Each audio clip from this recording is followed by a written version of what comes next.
Manila Broadcasting Company. Sa balita, komentaryo, isyu, serbisyo publiko. Aksyon Radio! Sa Bacolod, Aksyon Radio! Aksyon Radio!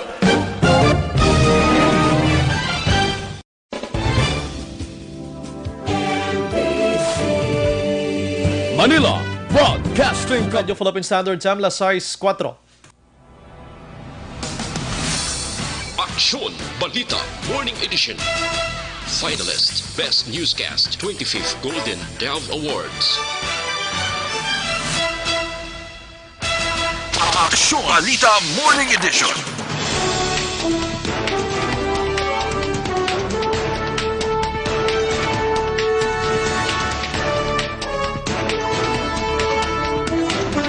Aksyon Radio Philippine Standard Time, las 6:04 na.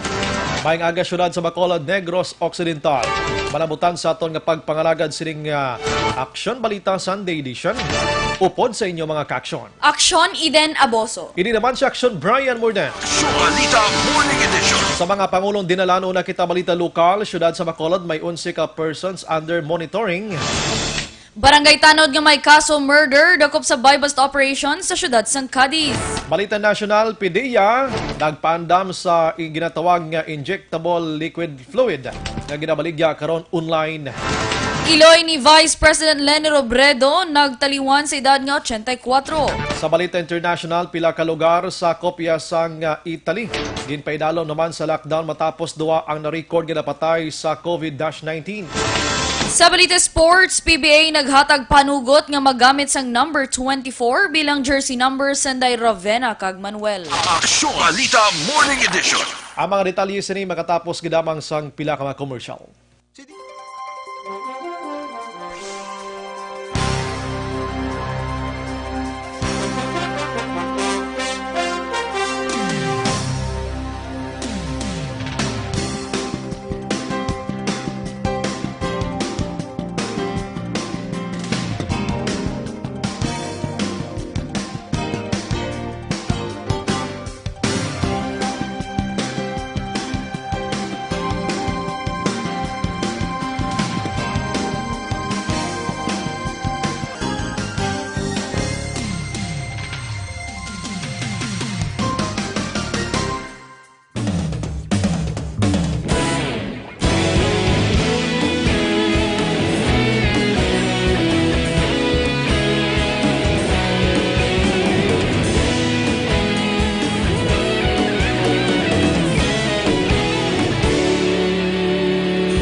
Ikaw nang ginapamati ang namon ginasandigan. Tingog sang probinsya, kamatuuran ginapalap na. Mensahe nga may dala, paglaong kag kasanat. Tinuig na nagligan, ikaw gihapon ang ako nga istasyon. Sa paghudlak sang adlaw, sa pagtuhaw sang biton. Mga balita nga dala inspirasyon. Aksyon Radio, Bacolod man sa gihapon. Padayon Aksyon Radio, Bacolod saludo sa imo. Padayon Aksyon Radio, salamat kisa pagserbisyo. Patas kag balanse, matuod nga mensahe, wala sang hinagang piligan. Padayon Aksyon Radio.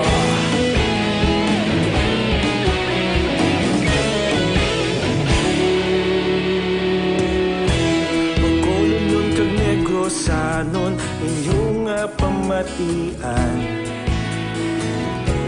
Istasyon nga nagapalaplag sang kamatuuran.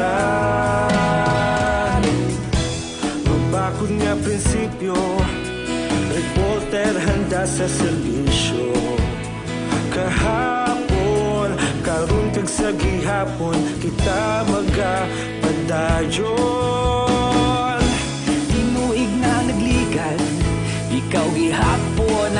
akon nga istasyon sa pagbutlak sang adlaw sa pagtuhaw sang bituon mga balita na may dala inspirasyon Aksyon Radyo Bacolod man sa gihapon padayon Aksyon Radyo Bacolod saludo sa imo padayon Aksyon Radyo salamat Aksyon Balita Morning Edition.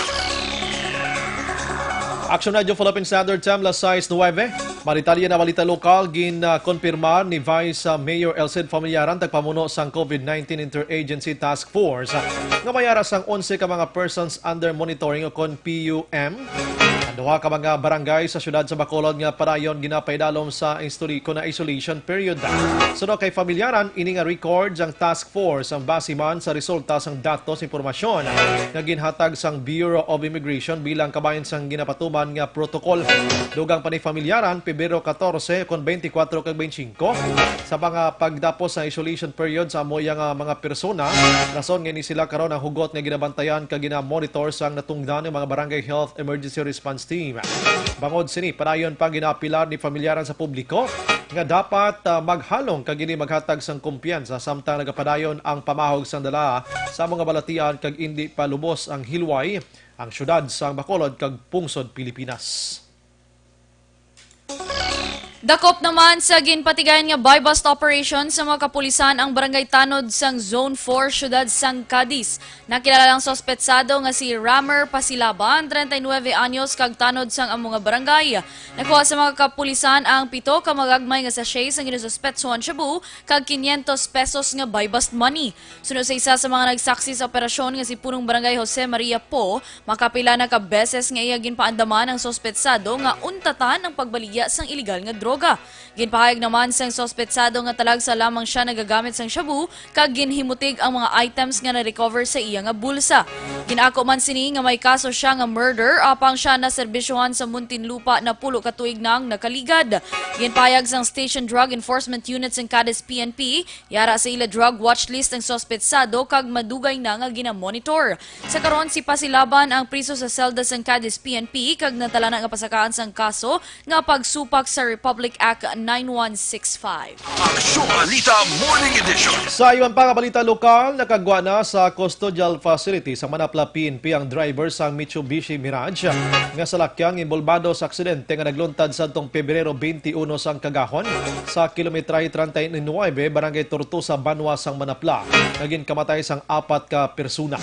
Suno kay Manapla PNP Chief of Police Captain Jenic Bermudez, nagtapos na ang 18 oras nga reglementary period rason nga ahilway o kung ginhilway sa silda si Froilan Samiliano, 38 anyos sa barangay 1 Banwa sang Isabela. Dugang pa ni Bermudez, nag-ariglohanay naman ang driver kag pamilya sang minor de edad nga biktima nga nabungguan kag napatay. Wala naman ginpalayag ni Bermudez kung ano ang bulig nga ihatag sang suspitsado sa pamilya sa biktima nga minor de edad. Pahayag pa ni Bermudez, nagpromisa ang driver nga siya na lang ang bahala magistorya sa pamilya sa 3 ka mga persona nga nagkalamatay nga sakay sa salakyan.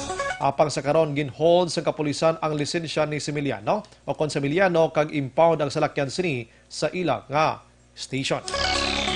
Nagalaom naman si Bacolod City Liga ng mga Barangay President Councilor Lady Gles Gonzales Palen nga yara na sa 85% ang kahandaan sang tanan nga mga barangay sa syudad sang Bacolod kung implementasyon sang no segregation, no collection policy ang paghahambalan.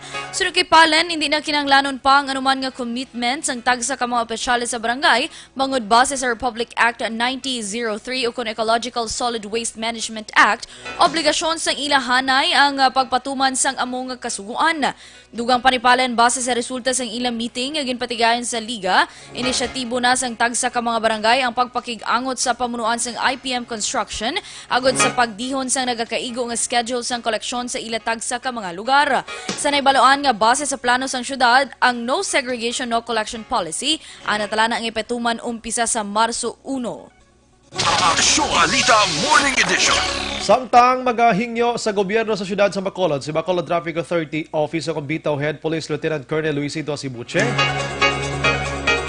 Kung mahimo madungagan ang traffic enforcer sa syudad sa Bacolod. Suno kaya si Boche mas mayo kung madamo ang mga traffic enforcers sa good ma-maximize ang deployment kag shifting sa mga ini. Payag pa ni si Boche kinanglanon sa karon sandugang nga traffic enforcers sa good mabuligan mangin madinalag-on ang ginapatigayon nga adlaw-adlaw nga pagpanakop sa mga otoridad batok sa mga traffic violators. Sa karon ang bitaw mayara sa 370 ka mga personnel kag 320 gid lamang diri ang ginapahamtang sa mga dalanon samtang 50 naman na designar sa opisina sang bitaw. Ginpayag pa ni si Boche nga dako karon ang hangkat sa bitaw ang parayon nga pagsaka sa kadamon sa mga salakyan sa syudad sang Bacolod. Igaplastar naman sang maayos ang Department of Public Works and Highways kung DPWH ang schedule sang asphalt overlay nga proyekto sa dalan humalin sa Central Gas Corporation kung si Gasco Panukoy pakadto sa Punta Taytay dalan Araneta Highway syudad sang Bacolod. Inigin pahayag ni Bacolod City Assistant District Engineer Leia Hamero matapos magluntad ang kagutok sang trapiko sa mga lugar umpisa alas 8 sang gabi. Sunod kay Hamero nga umpisa Lunes, Pebrero 24 pagasugudan ang pag-aspalto alas 8 kon alas 10 sang gabi agud mapasiguro nga dutay na lamang ang nagalabay nga salakyan. Liwat man nga pangabayon sa DPWH ang bulig sang Bacolod Traffic Authority Office tubtob matapos ang proyekto. Aksyon Balita Morning Edition. May kaangot nga balita nagtugas ang tuman kagutok nga trapiko ang asphalt overlay nga proyekto sa Department of Public Works and Highways o DPWH sa dalan humalin sa Central Sigasco kon Gas Corporation o kon Sigasco pahanukoy pakadto sa Punta Taytay dalan Araneta Highway syudad sa Bacolod. Nag-umpisa ang problema mga alas 8 takna kon las 5 takna kahapon sa hapon. Matapos magbiya ang mga naga-duty nga traffic enforcers. Sa interview sa Aksyon Radio, ginpahayag ni Bacolod Traffic Authority Office o Bitaw Control Officer nga si Allen Guardimano. Nagbiya sa mga lugar ang mga enforcers bangod natapos ng oras ng ilang pag-duty. Naglatawhay naman ang sitwasyon sa lugar. Nagapati si Guardimano nga gulpian na lamang pag-build up sa trapiko. Dogang pasini, iyagin palabot sa Bitaw Head o kunya pagalabot sa Bitaw Head nga mo si Lieutenant Colonel Sibuche nga mo nga problema agud masiguro nga hindi na masulit ang natabo. Sa katapusan nga balita lokal, patay naman ang isa kalalaki matapos ginbuno alas 12 sang Udto, Pebrero 22 sa Ilagan Extension Barangay 6 sa syudad sang San Carlos. Ginkilalang biktima kay Wendell Tormis Giganto, ligalang edad kag residente sang Dos Hermanos Barangay 3 sa amuman nga syudad. Samtang ang sospetsado ang ginkilala pa lamang kay alias Dagul. Pila sa nagkalain-lain nga bahin sang lawas si ang naangkon ni Giganto nga mong itunaan sang iya nga kamatayon. Sa karon padayon pa ang investigasyon sang San Carlos PNP. Aksyon Balita Morning Edition. Sa aton pagbalik mga kaaksyon, mga detalye na balita nasyonal pagkatapos gidamang sining.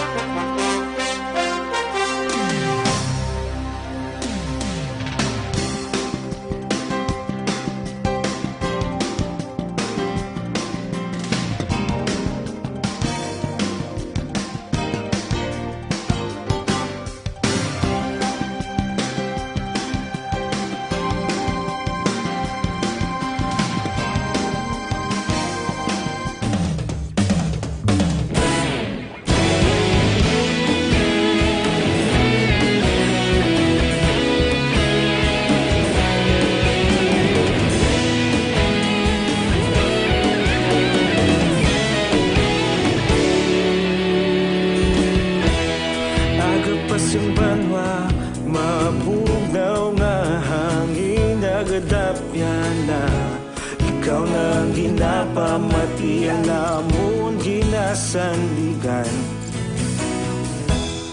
Tingog sang probinsya, kamatuuran ginapalap na minsay nga may dala paglaom kag kasanat. Tinuig na nagligan, ikaw gihapon ang ako nga istasyon. Sa pagbudlak sang adlaw, sa pagtuhaw sang biton, mga balita nga dala inspirasyon. Aksyon radyo, Bacolod man sa gihapon, padayon Aksyon radyo, Bacolod saludo sa imo. Padayon Aksyon radyo, salamat kisa pa serbisyo. Patas kag kaibigan. Pagdayon, Aksyon Radio.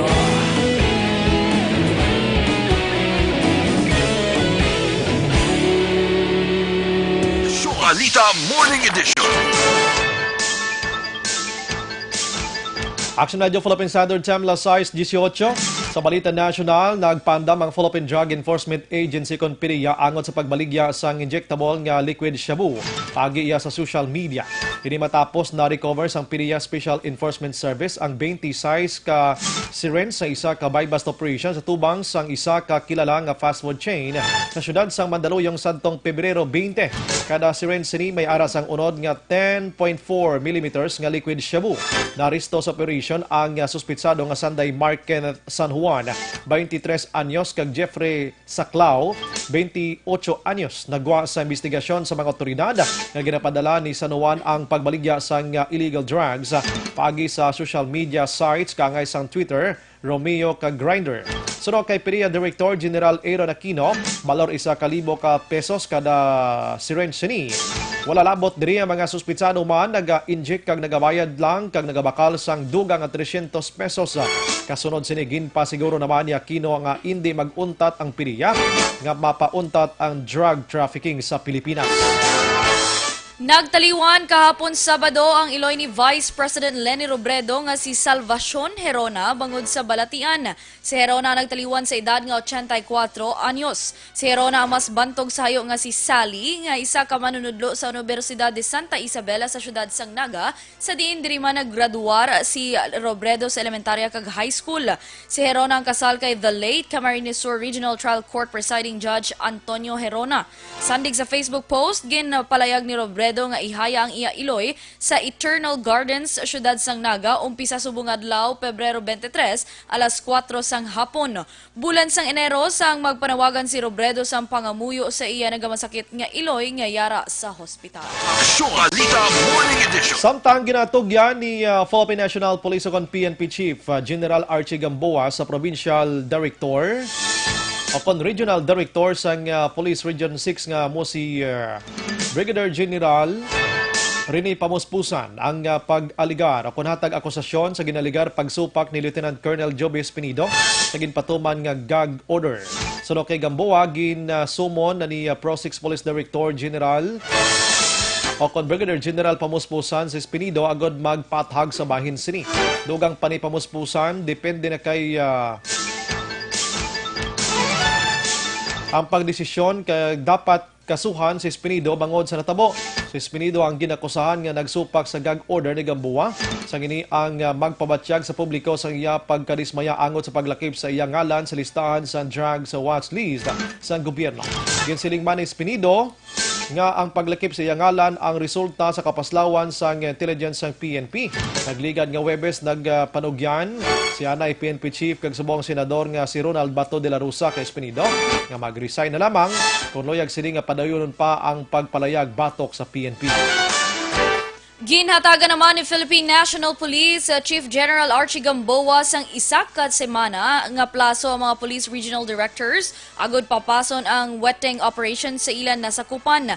Sa press conference sa Baguio City Police Office, ginpalayag ni Gamboa nga iya naging padala sa mga regional directors ang listahan sa mga wetting operators sa nagkalain-lain nga mga rehiyon. Nagpaandam naman si Gamboa nga i-relieve ang opisyal sang police nga hindi makatuman sa iya nga mando. Una dirigin mando man ni Gamboa ang one-strike policy batok sa mga kapulisan nga may kangtanan sa illegal nga aktibidad, kalakip ang illegal gambling. Iya man ginmando ang pag-relieve sa 3 ka mga city police chiefs sa Metro Manila kag 7 ka mga unit commanders bangod sa kapaslawan nga matap na ang illegal gambling operation. Aksyon Balita Morning Edition. Samtang ginpahayag sa Department of Health nga padayon pa sa gyapon ginatutukan ang mga Pilipino nga ginpapauli gikan sa Wuhan City, China. Ini apisar kung kompleto na masobra 30 ka mga Pilipino sa 14 dias nga quarantine period sa Athletes Village sa New Clark City, Capas, Tarlac. Sa isa ka interview, ginpahayag ni Health Assistant Secretary Maria Rosario Vergere ang magpatigayon sa gyapon sang follow-up nga sila o bago sila magpauli sa ilang pamilya. Hatagan man sang kada isa ka numero sa ahensya para gilayon makatawag kung may sintomas sila sa ginatawag nga coronavirus disease. Lakip na pagkapuli sang 19 man ka staff members nga nagbulig paidalom sang kwarantina sa mga Pinoy. Sa katapusan nga Balita National, magapatigayon sang pungsudnon nga earthquake drill ang National Disaster Risk Reduction and Management Council sa Marso 12. Sino sa website sang ahensya, nationwide simultaneous earthquake drill ang patigayunon, alas 2 ang takna sang hapon. Ginpanumdum sang NDRRMC sa publiko nga dapat magpakigbahin sa mga drill, agod liwat ipabalo ang 3 ka pinaka-importante nga earthquake safety tips nga ginatawag duck, cover, kag hold. Ini ang unang simultaneous earthquake drill sa unang mga quarters sang tuig 2020. Aksyon Balita Morning Edition. Paton pagbalik mga detalye na balita international kag sports pagkatapos gid lamang sini.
Banwa, mabugnaw nga hangin nagadapyan na. Ikaw nang ginapamatian namon ginasandigan. Tingog sang probinsya, kamatuuran ginapalap na. Minsay nga may dala, paglaom kag kasanag. Tinuig na nagligan, ikaw gihapon ang ako nga istasyon. Sa pagbudlak sang adlaw, sa pagtuhaw sang biton. Mga balita ang dala inspirasyon. Aksyon radyo, bakulog man sa gihapon. Patayon Aksyon radyo, Balita Morning Edition. Sa detalye na sa Balita International, ginpaidalom na sa lockdown ang banwasang Codogno sa Italy matapos duha na ang narecord nga napatay sa mga pungsod bangod sa coronavirus disease 2019 o kun COVID-19. May mga signages na nga nakabutang sa dalanon nga no entry sa Codogno nga may 15,000 nga populasyon. Naibaloan sa magamay nga banwa, 3 na nagpositibo na sa virus, laki pa isa ka 38 anyos nga lalaki nga nagala-life support na lamang sa karon. Sa reports ng local nga health commission, duha nang patay sa virus sa Lombardy region kundi nasakop ang Codogno. Adlaw bago mapatay ang ikaduha ka biktima, napatay man ang 78 anyos nga retirado nga bricklayer gikan sa Padua area malapit sa Veneto region nga mo ang pinakauna nga persona sa Europe nga napatay sa virus. Sa Lombardy, 16 ka persona ang nadiskobrehan nga nakaangkon sa virus, kag gilayon man naghatag sang aksyon ang mga otoridad sa rehiyon agod gilayon ma-isolate ang mga apektado nga lugar. Aksyon Balita Morning Edition. Sa balita sports, ginpasugta na sang PBA sanday Kiefer Avina kag Vic Manuel sang Alaska. Si Rabina naman sa Inlex ni siya. No? Ang pangabay nga gamiton ang jersey nga number 24 sa mga tuig bilang pagpakig-unong sa nagtaliwan nga ang ginatawag NBA legend nga si Kobe Bryant. Pareho nga kuan mo ay idolize ning duha kay Bryant sa NBA. So kay PBA Commissioner Willie Marshall, hindi man isyo ang pag-ilis ang jersey number basta pabaloon lamang ang ila sining hanay mas temprano. Sanday Rabina kag Manuel ang pariho nga nagaidolo kay Bryan. Si Manuel ang nagagamit sang number 87, samtang number 15 naman si Rabina. Si Bryant amo lamang ang nagaysanon nga player sa league sang history sang NBA nga may duha ka mga jersey numbers ka nagretiro isa lamang ka team. Unang gingamit sini ang number 8 kag ginilisan sang number 24. STL 824. May tamyawon ikaw, Inday. Good morning kay Vanessa Mayo. Good Saturday afternoon kuno Action Bright dito sa Rochester, Minnesota. Good Sunday morning naman diri sa siyudad sa Bacolod. Good morning Joel Carion. May lang nga pagpamati sa Carion Acosta kag Iparo sa family sa Inigaran kag kay Helen West na. Good morning Action Bryan. Simula siya good morning. Kay Major Guile. Guile nag-election Bryan. Kyle, Magbasa. gili ang ako niyo mo. Ako manggili mo gani una. Hindi ko na kayo unique abi sa ngalan niya. Yes. Good morning, Major Guile. Pero may kita nagapamati sa mga kapulisan tada si dira sa gate sang Nokpo. Si Tokayo ko araman, no? Si Bryan man eh. Villa, ano? Araw na, ano? Sige, salamat gid kay Major Guile. Pero may na siya nagapamati. Kay Action Boy pagid kay Tito Ken kag kay Tita Beth sang Nognog Beach sa Binalbaga. Wow. Ang listener gana sila Action Boy kag kagita to nagkadto to Action Boy. Papadala si isa ka buling nga buto. Wow, ginpahulog yan. Oo, tigaling kiti wala kargahan, naka-bike lang si Action Eden. Alam nga pas anong pabakulod. Pero dason lang. Pero kung magakaagi ka to Action Bry. O muna, may maging karga sa bike mo? Wala ka budlay mo karga. Doon outbalance. Duman ko ng Guile nga ginatawag. Correct lang ko sir kung wrong ako. Doging ko inegro sa Tiken 3 bla. Chung chung chung chung. Goro. Kaya sa iya, balang ano. Sa iya titles. nga, ano ni gani? Nga profile picture. Do mga amo sina. No? Ka. Hindi, may labot ng isa pag ina. Basta, mga cartoon sa, hindi lang ko sigurado. Ari siya. Ba? Ate, sige gid, amo gid, no? Amo ni siya. Daw amo gid, no? Loyal soldier. Fierce fighter. Wow, grabe. Chung. Sige, si Maria Luz man, no? Grijaldo Makunat. Yes, Good morning. Kuno para sa tuwa nga duha ko, no? Sige, kag inyo nabatihan mga balita lokal, national, international kag sports sining adlaw sang Domingo. Upod sa inyo mga alagad, Aksyon Eden Aboso. kini naman sa Aksyon Bryan Morden, nagapasalamat gida. Una sa balita, una sa aksyon. Sa Bacolod Aksyon Radio.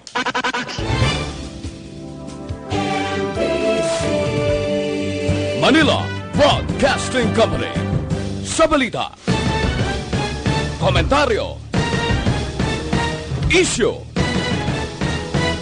serbisyo publiko. Sa Bacolod, Aksyon Radio.